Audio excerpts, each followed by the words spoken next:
Anyway, alamin natin ang detalye mula kay RS number 52. Edniel Parosa, please come in. Edniel. Lakay, 100% may direktang implikasyon sa territorial defense ang pagresolba sa flood control scandal at iba pang uri ng internal conflict ng bansa. Yan mismo ang sinabi ni sa DZRH, ni Defense Secretary Gibo Teodoro, sa gitna ng patuloy na bantang destabilisasyon sa gobyerno. Ayon sa kalihim, magnanana itong issue kung hindi matutuldukan at maaaring malingat ang publiko sa pagbabantay sa exclusive economic zone. Kabilang sa mga halimbawang ibinigay ni Teodoro ay ang patuloy na paghimok sa kasundaluhang bumaliktad sa duly elected president na siya rin tumatayong Commander-in-Chief ng Armed Forces of the Philippines.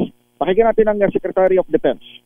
Tuloy-tuloy yan kasi pagka nagpahinga tayo dyan, biglang papasukin yan. Ang China agresibo sa ganyan, ano?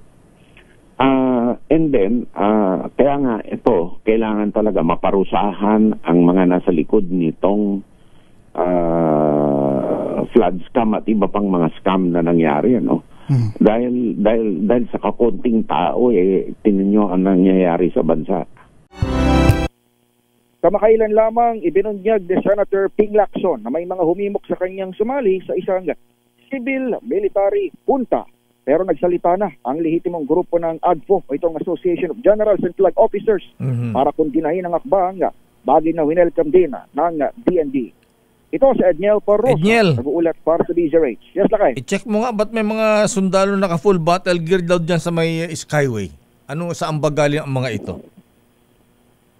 Check natin, Lakay, pero mukhang may activity sa Pasay area ang Presidente Marcos at I don't know kung related doon, pero tingnan natin, Lakay, babalikan mo kaya. Okay, ano ba yung schedule ng Pangulong Marcos ngayon, Commander-in-Chief, Ms. Lenta? Babalikan natin yan. Maraming salamat, Edniel Parosa.